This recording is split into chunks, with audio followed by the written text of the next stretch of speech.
Hey guys, Phil Rosengren with BetterPitching.com.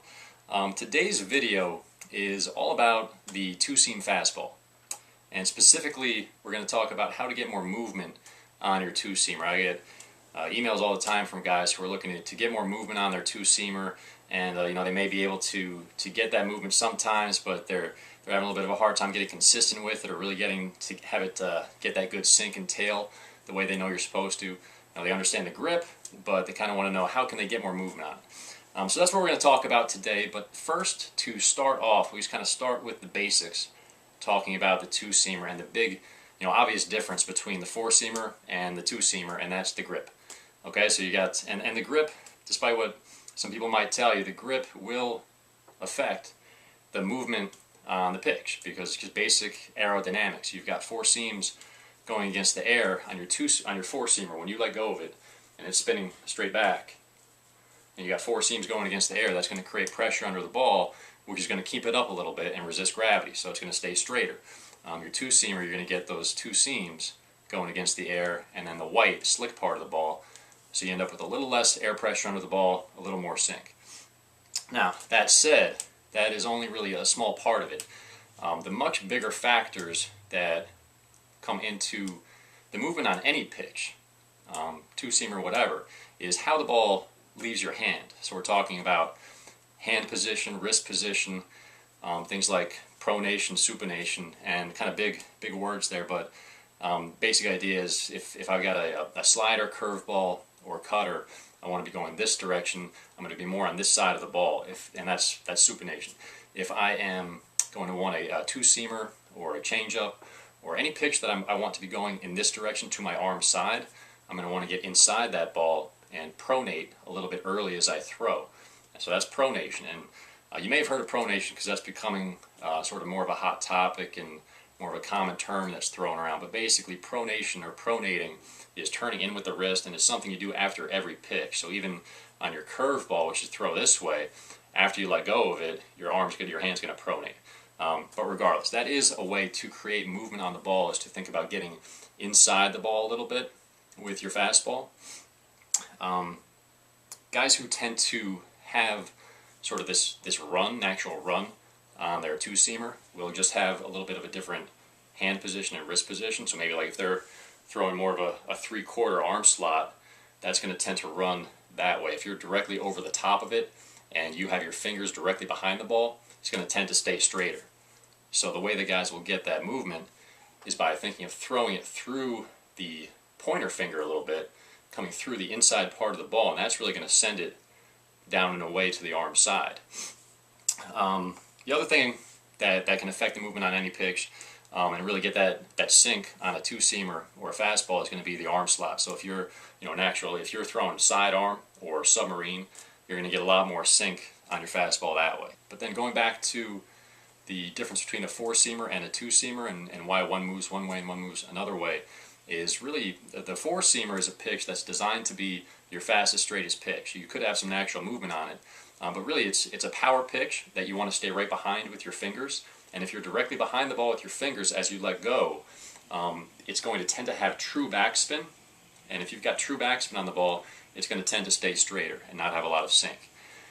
With your two-seamer, the idea is if you think of throwing it through that index finger a little more, if you can get that ball to come off of your index finger a little more than it does off of your middle finger, it's going to tend to have more kind of corkscrew action on the ball, sending it that way. Now, when I say corkscrew action, I'm not talking about a screwball. That's a totally different pitch. That's really where you really exaggerate that pronation and come over the top of it like this, and that's not what we're talking about. We're talking about a fastball.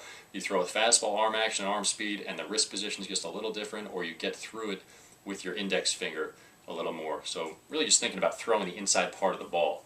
Some guys will come through it this way. Some guys will kind of turn it over a little more. And talking about that, so there's the idea of finger pressure that can create movement. That's definitely something you will hear coaches talk about, is the idea of, okay, if you can just squeeze that ball a little bit with your index finger, that can make it move. That works for some guys, doesn't work for other guys. I had tried that all through high school and college, that finger pressure. Never really worked for me. What did work for me eventually was just the idea of staying strong with that middle finger and really kind of hooking the ball, the inside part of the ball, with my index finger. And that, just for whatever reason, I started to get that feel for the ball leaving my index finger a little more. Because up to that point, every pitch I threw, I'd always get a blister on my middle finger because it would leave off that finger. And that's really what happens on your four-seam fastball. Because if you just look at your fingers, your middle finger is longer than your index finger. If you stay directly behind it, it's going to leave off your middle finger. And that's why a lot of guys will tend to get a blister on that finger. But when I learned how to throw a two-seamer the right way and have it leave my index finger, I started getting a blister or a little bit of a callus right here on the inside of my finger. So that finger pressure can work sometimes, doesn't always work. Another thing that you can, you'll hear guys talk about is turning the ball over. So there's pronating and just turning the wrist in and throwing the inside part of the ball, and then there's actually actively turning the ball over, where some guys will actually try to get over the top of the ball and get through it that way. And that's where you'll see guys really get through it and create that action where it really sends the ball down and away. And that's the two-seamer that you'll hear referred to as a sinker. And when you think about what the difference is between a two-seamer and a sinker, guys kind of use the term interchangeably, but basically a two-seamer a sinker is a two-seamer that sinks. So it's basically the same pitch. I mean, the grip is more or less the same. They're both two-seam grips. But if you kind of get through it a little more over the top and send it down and you get that good hard sink, it's a sinker. It's funny because my second year in pro ball, I had a coach start talking about my two-seamer as a sinker. He's like, you got a good sinker there. And I didn't know what he was talking about because I always have considered it a two-seamer. But I did develop the feel for the two-seamer in a different way that year, where I started getting good hard sink on it. And really, just quick story, developing that pitch that year, my second year of pro ball, really had a big impact on my season. So that season, I ended up with over 100 innings pitched and only 19 walks. I think I ended up in the league, like top 3 in the league, with guys who had over 100 innings pitched as far as walks per 9 innings. And I only mention that because that is night and day compared to how I pitched up to that point. I mean, up to that point, throughout college and high school and everything, I was always a guy you would kind of consider effectively wild, where I'd always have a decent amount of strikeouts, but I also had my fair share of walks. And it was really developing the feel for that pitch and having a two-seamer that really had that good sinking action. Spring training that year, I started throwing that two-seamer down in the zone, and I was seeing a lot of guys swing and miss on my two-seamer, which I hadn't really seen before, and getting a lot of weak foul balls. So it allowed me to get more aggressive in the strike zone. And that's just a quick kind of lesson on how a two-seamer can kind of be a really effective weapon for you. So we talked about arm angle, pronating, turning it over, and all the things that can affect the movement on the pitch. So let's go ahead and talk about the actual grip and how you want to hold the two-seamer. There are really a lot of different ways to grip it. You have to figure out what works best for you, but the concept is the same for all the grips. You basically have your traditional two-seam grip is with those seams, okay? Your fingers right on the inside of those seams, and then your thumb right underneath the ball. Okay, and that's your traditional two-seam grip. And then you've got, what some guys will do is they'll want to have a seam that they can really grab onto, so they'll go to the top of that loop, and that'll be their two-seamer. Okay, but basically anywhere along that path is going to be a two-seam grip. So you've got the traditional, the top of the loop, and you've got, I had one coach actually who recommended trying what he referred to as a no-seam fastball. It's basically you're grabbing the white part of the ball with your fingers, so your fingers are resting right there on the slick part of the ball, thumb underneath it. And I think this is kind of how guys would hold a spitter. Basically, it's going to be a little more slippery. It's going to come out with a little less spin and have some sink that way. But for me, that never felt right, just because I felt like I couldn't really grab onto anything.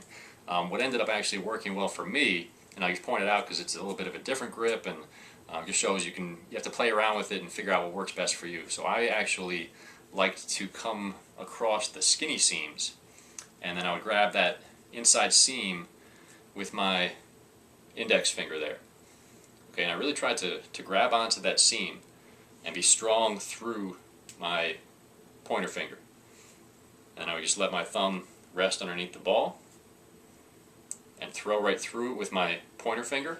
And that really helped me, kind of thinking about hooking that seam, really helped me get the feel for the ball coming off my index finger more, and I started getting that good hard sinking action on my two-seamer.